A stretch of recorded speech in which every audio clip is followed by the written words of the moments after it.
But don't forget that at 2 o'clock, there will be a performance that two artists coming from the digital media world will present us with a kind of enjoyable but at the same time thoughtful representation about how data can provide us a way to better understand the digital media world, and that will take place here in this room at 2 o'clock instead of 1:30 as initially scheduled.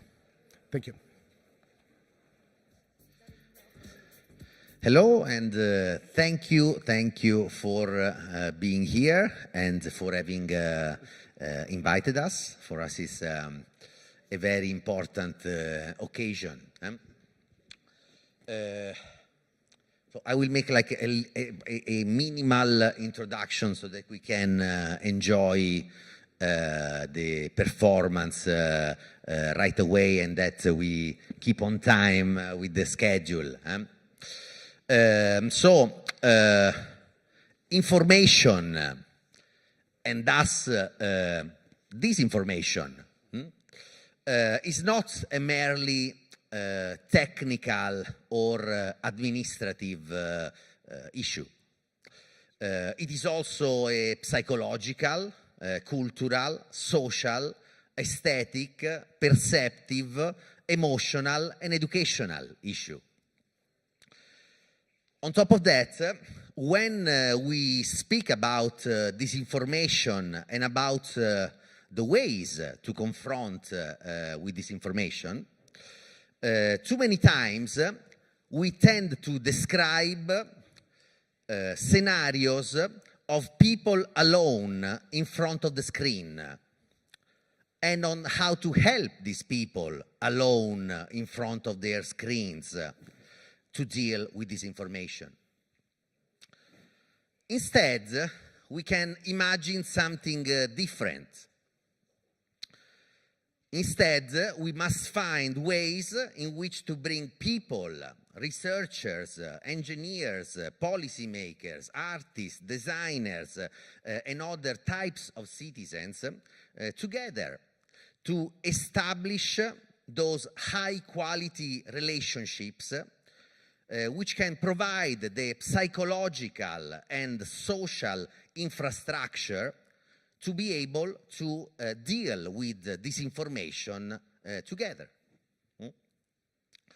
Currently, with our small research center, which is called Human Ecosystems Relazioni in Italy, in Rome, we are participating to a project which is called SMART. I will not talk about this project now, no, because our friends and colleagues, I see Gianni and I don't see Guido Caldarelli, Gianni Riotta, I don't see Guido Caldarelli, but he's here somewhere. They will speak about, they will say some things about this project later.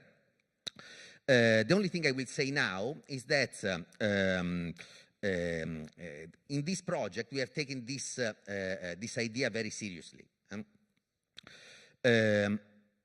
We will show you an artistic performance. We will show you an artistic performance which we first have shown in Rome during an event which finished like a few weeks ago. It was a neighborhood festival about arts, data, and artificial intelligence.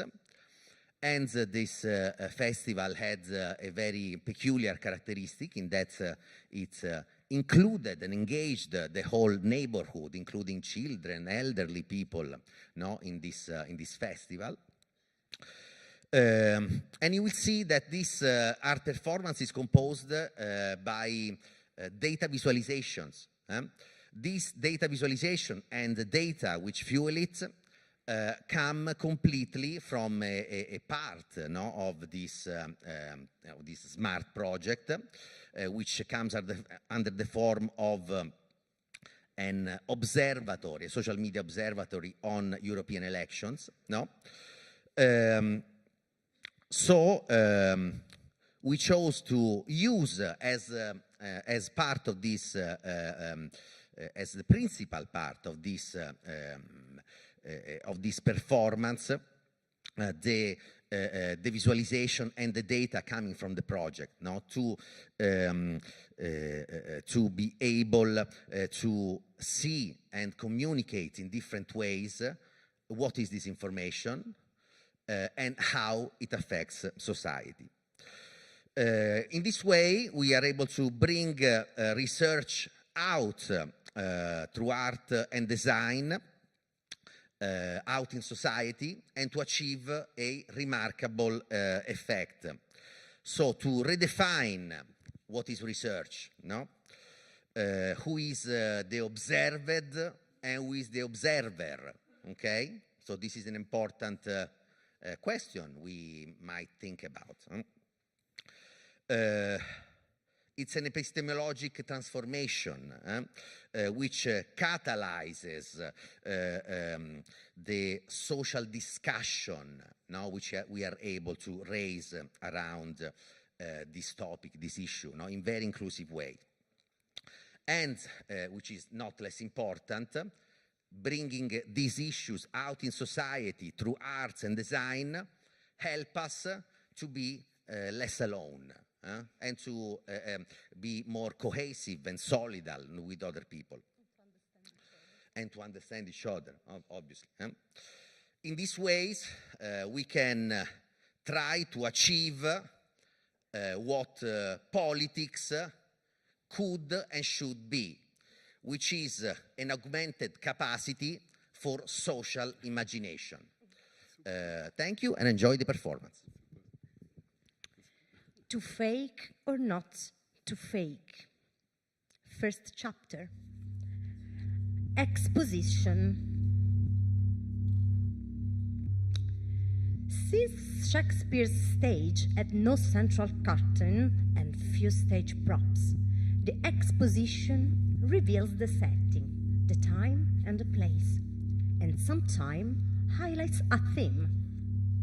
It has the important function of providing the appropriate mood and atmosphere for the play, also acting as a hook to engage the audience. The tragic figure is rarely introduced at this stage.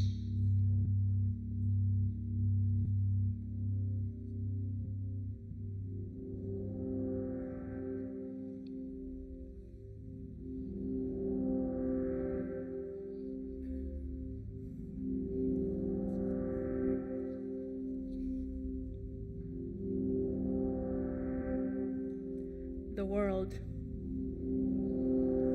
Information. Millions of micro-histories. Billions of connections.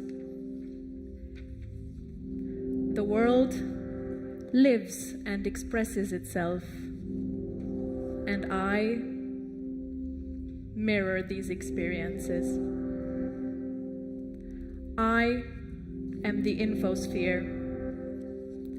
I am the totality of information, news, and knowledge in which you are immersed.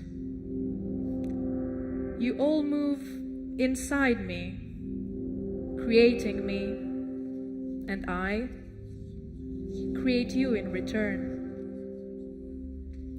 Through me, you acquire your knowledge and establish your relations. You learn and understand what happens in your world.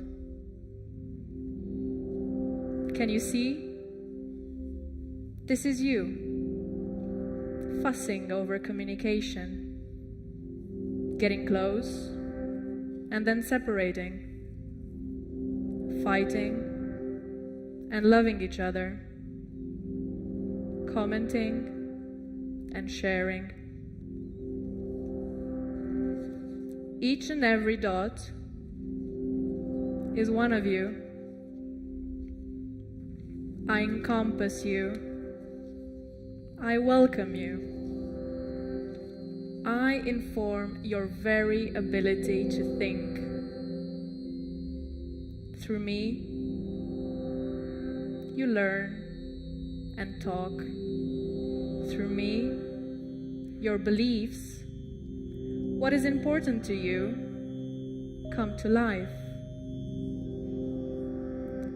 I am your extended brain, your neural network, but outside your skull. Any movement, any interaction, any exchange happening inside me changes the reality, or at least what you perceive as such.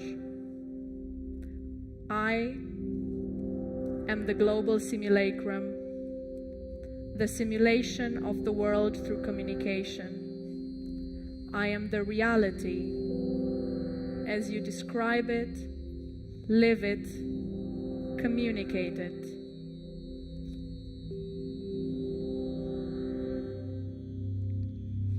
Inciting Force, an incident that introduced the conflict and set in motion the rising action of the play.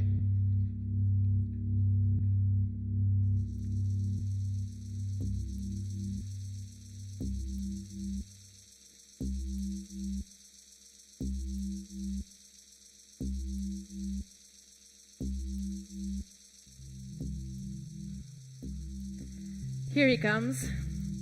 It's Mr. X. How strange for Mr. X. If he could see himself from the outside. He really thinks he's so different from anyone else. Well, there he is. Exactly the same as any other dot. Communicating, building relationships, looking around, taking part.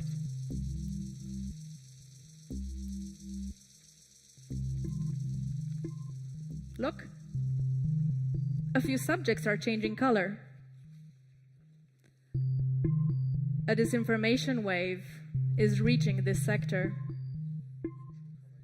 Somebody, to rile people up and make some money, spread a piece of news about Google manipulating search results to penalize conservative content on the web and social media. Well, there are certainly no saints at Google, but in this case, the news item is totally made up, built to look plausible.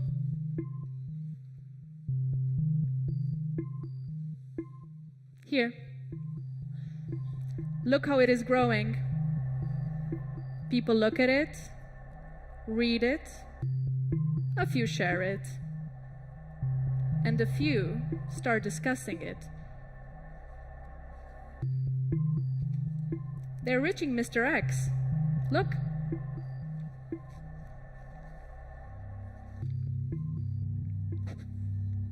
Hamartia, error of judgment.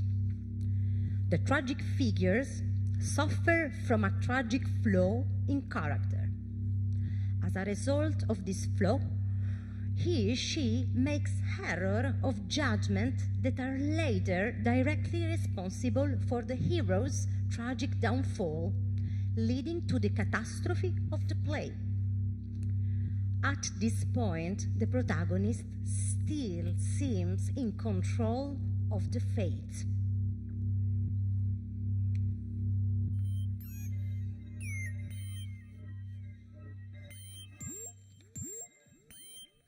Let's watch. What started as a distant noise in Mr. X's perception sphere has now filled his informational landscape. Everywhere around him, this is all people can talk about.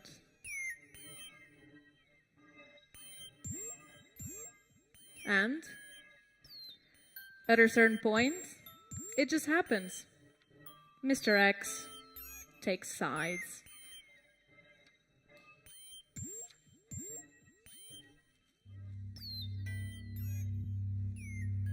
Crisis. This is the turning point of the fortunes of the tragic protagonist, the consequences of Hamartia serving to compound the tragic situation. After the crisis, the tragic figure seems more controlled by events than in control of them. The situation was a direct result of his previous action.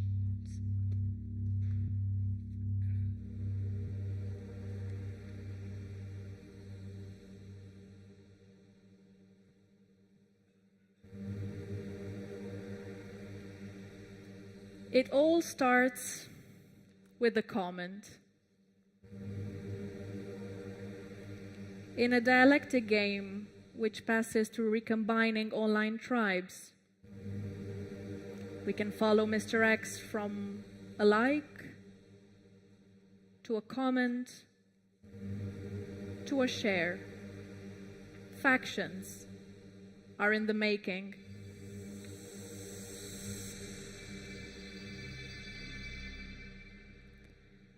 Mr. X, knowingly or not, has become polarized. He has become a soldier of his faction.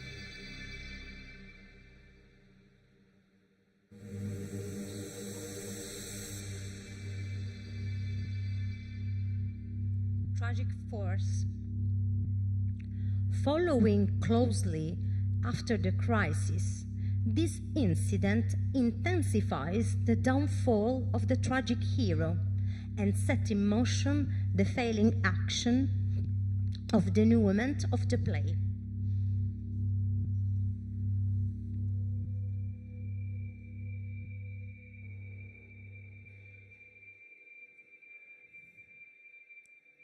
It seems like we can hear it. The noise of algorithms, the electric charges of bits,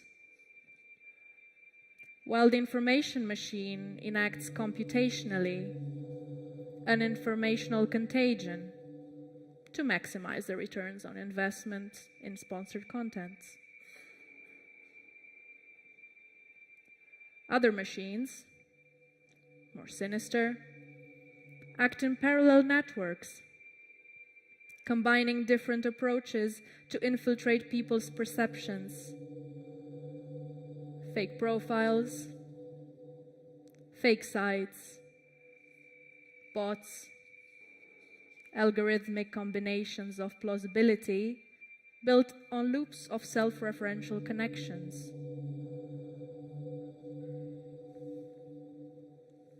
Let's stop everything for a moment.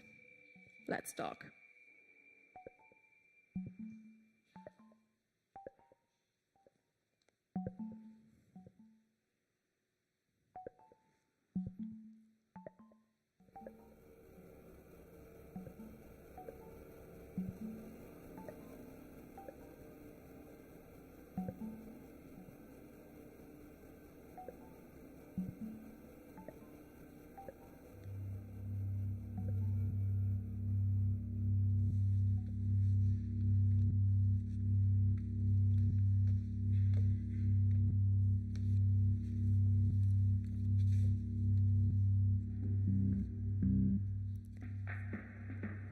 Good morning, Mr. X.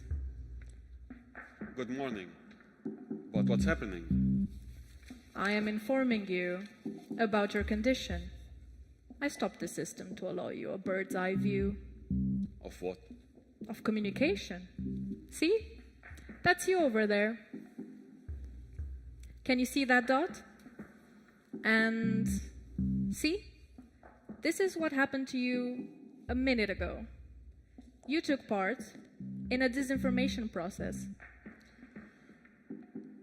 But several sources confirmed the news, and hundreds of users confirmed that to me.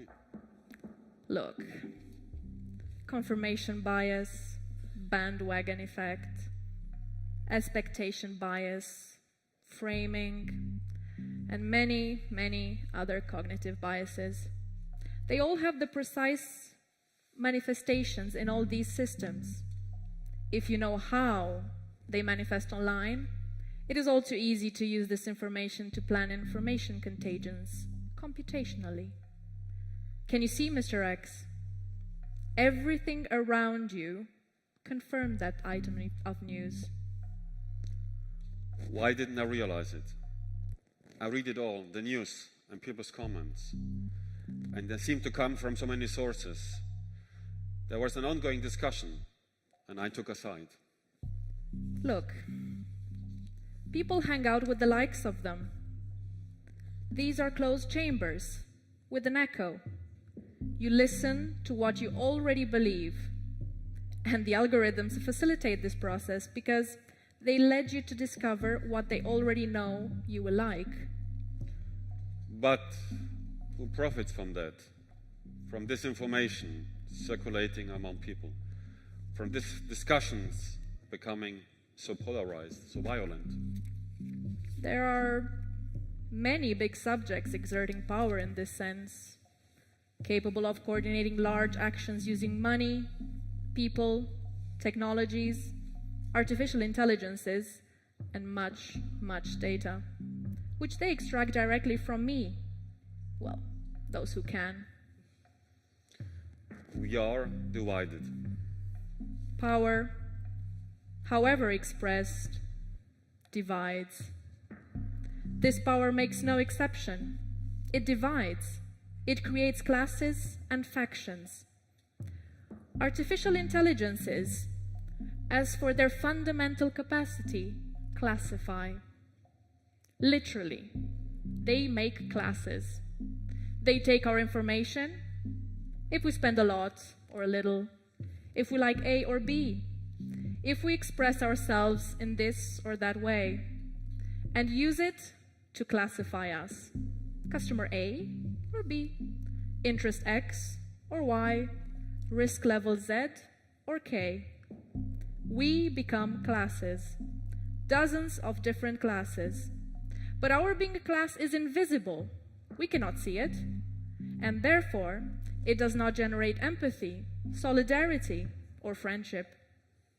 On the contrary, given that information on classifications is available and can be used only by these subjects, this knowledge is used only to exercise power, not to raise awareness and expand knowledge in the world, not to be able to look, know, and recognize, not to organize and coexist, nor to learn new things.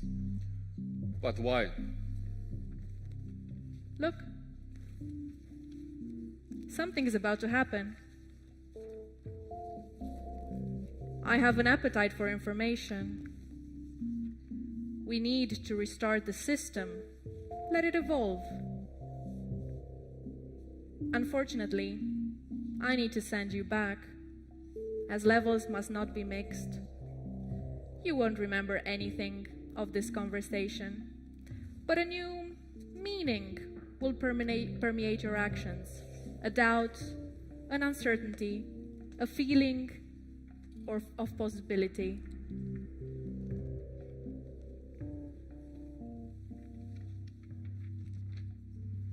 Moment of final suspense. For a brief moment, it appears as though the protagonist will actually escape his tragic downfall after all.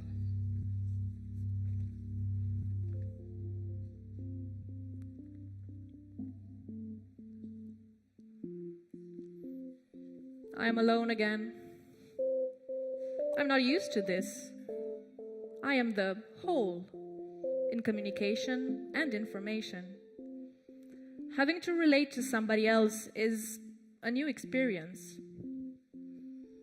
No longer observing myself as a totality, as information propagating and affecting the world, but instead relating to something different. I must understand this experience. And, in the meantime, here is what I wanted to see, to understand.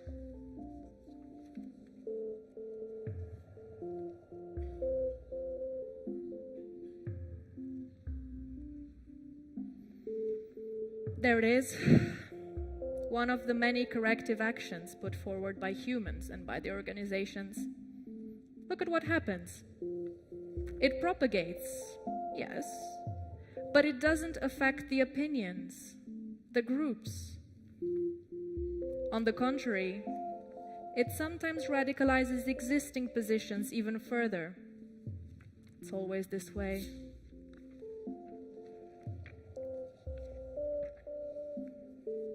There's an escalation of actions and reactions, communication campaigns and counter campaigns, fake news and debunking, bots and artificial intelligences to identify them, and so on and so forth.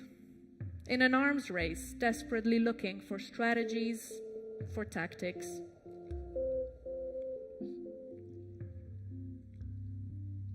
Catastrophe. The death of the protagonist. All of Shakespeare's tragic figures die, their deaths serving to give a note of finality to tragic plays.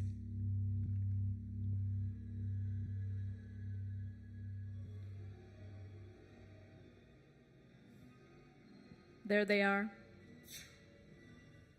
It will come to an end this time too. It always does. But what's important is not for these phenomena to end. It is their capacity to last beyond the single event. Nobody stays the same. Everybody changes. Basically, they are all a bit more polarized, angrier, more violent.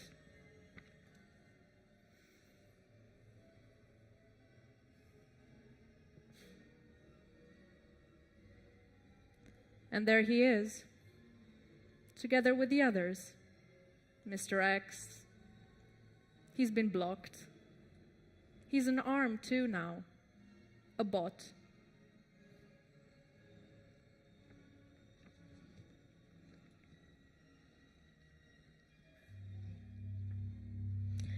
Glimpse of restored order. Shakespeare's tragedies never end with the death of the protagonist. There is always the introduction of a new social order, a new harmony in society. For this reason, they are not considered nihilistic or depressing.